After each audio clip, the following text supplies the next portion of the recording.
حضرت علی رضی اللہ تعالیٰ عنہ نے فرمایا، اگر کوئی رابطہ نہیں کرنا چاہتا تو اسے تنگ نہ کریں، پھر مانگی ہوئی توجہ عزت نفس کی توہین ہوتی ہے۔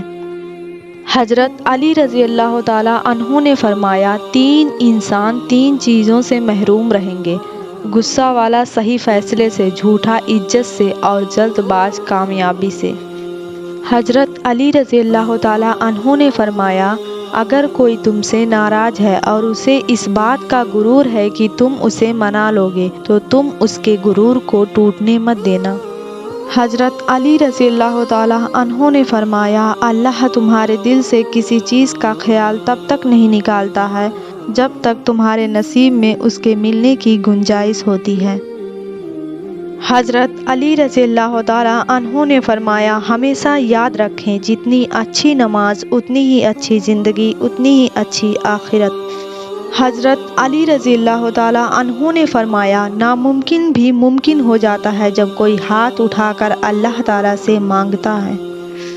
حضرت علی رضی اللہ تعالیٰ عنہ نے فرمایا، جب انسان کسی سے ڈرتا ہے تو اس سے دور بھاگتا ہے، لیکن جب وہ اپنے رب سے ڈرتا ہے تو اس کے اور قریب ہو جاتا ہے۔ بے شک حضرت علی رضی اللہ تعالیٰ عنہ نے فرمایا، اگر زندگی میں کامیاب ہونا چاہتے ہو تو باپ سے دعائیں لو، کیونکہ باپ کی دعا اولاد کے لیے ایسی ہے جیسے نبی کریم صلی اللہ علیہ وآلہ وسلم کی دعا امت کے لیے ہے۔ حضرت علی رضی اللہ تعالیٰ عنہ نے فرمایا، اگر تمہیں معلوم ہو جائے کہ تمہاری ہر تکلیف کے بدلے تمہارے لیے کتنی آسانیاں لکھ دی جاتی ہیں تو تم کبھی بھی اپنے حال پر نہ رو گے۔ حضرت علی رضی اللہ تعالیٰ عنہ نے فرمایا، مشکل وقت میں ہمیشہ دعا مانگا کرو، کیونکہ جہاں انسان کا حوصلہ ختم ہوتا ہے وہاں سے اللہ پاک کی رحمت شروع ہوتی ہے۔ حضرت علی رضی اللہ تعالیٰ عنہ نے فرمایا، انسان کا بہترین ساتھی اس کی صحت ہے، اگر صحت اس کا ساتھ چھوڑ جائے تو ہر رشتے کے لیے بوجھ بن جاتا ہے۔ حضرت علی رضی اللہ تعالیٰ عنہ نے فرمایا، جس نے تجھے تیرے عیب بتائے، اگر تجھے عقل ہو تو بے شک اس نے تجھ پر احسان کی انتہا کر دی۔ حضرت علی رضی اللہ تعالیٰ عنہ نے فرمایا، اللہ اگر دوستی کا رشتہ نہ بناتا تو انسان کبھی یقین نہ کرتا کہ اجنبی لوگ اپنوں سے بھی پیارے ہو سکتے ہیں۔ بے شک حضرت علی رضی اللہ تعالیٰ عنہ نے فرمایا، اللہ جہاں چاہے نصیب پلٹ دے، اس کی قدرت تمہاری سمجھ سے بالا تر ہے۔ ہمارا اچھا وقت دنیا کو بتاتا ہے کہ ہم کیا ہیں، ہمارا برا وقت ہمیں بتاتا ہے کہ دنیا کیا ہے۔ کاش اتنے وفادار بھی ہوتے جتنے لوگ حسین ہوتے ہیں۔ درخت جتنا اونچا ہوگا اتنا اس کا سایہ چھوٹا ہوگا، اس لیے اونچا بننے کی بجائے بڑا بننے کی کوشش کریں۔ ہم سب پرفیکٹ کہاں ہوتے ہیں، ہمیں ہمارے ادھورے پن کے ساتھ قبول کرنے والا انسان ہی سب سے زیادہ پرفیکٹ ہوتا ہے۔ وہ ایک شخص جو میری کہانی نہیں سمجھا، میرے الفاظ میری زبانی نہیں سمجھا اور اسے گلا ہے میں بولتا بہت ہوں، شاید وہ میرے اندر کی ویرانی نہیں سمجھا۔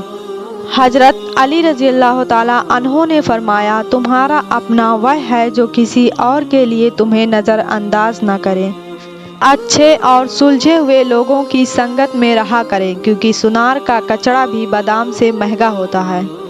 یادیں ہمیشہ خاص ہوتی ہیں، کبھی روتے ہوئے دنوں کو یاد کر کے ہنستے ہیں اور کبھی ہنستے ہوئے دنوں کو یاد کر کے روتے ہیں، یہی زندگی ہے۔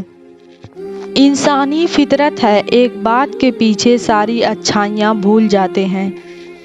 غم کو بھی اسی طرح قبول کرو جس طرح خوشی کو کرتے ہو، کیونکہ دونوں ایک ہی مصنف نے لکھا ہے۔ سکون حلال میں ہے، حرام دنیا کے ساتھ آخرت بھی تباہ کر دیتا ہے۔ حلال اپنا یہ حرام چھوڑ دیجیے، پھر چاہے رزق ہو یا رشتہ۔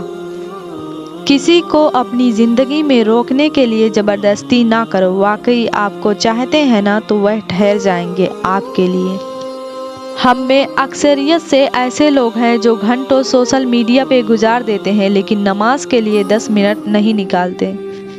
آرزو جینے کی تو جی چٹانوں کی طرح، ورنہ پتے کی طرح تجھ کو ہوا لے جائے گی۔ وقت سے کون کہے یار ذرا آہستہ چل، تجھے پانے کے بعد کسی اور کو پانے کی طلب نہیں یا رب، بس جو کام تجھے اچھے لگیں ان کو میرے لیے آسان اور ان میں مجھے مصروف کر دے، آمین۔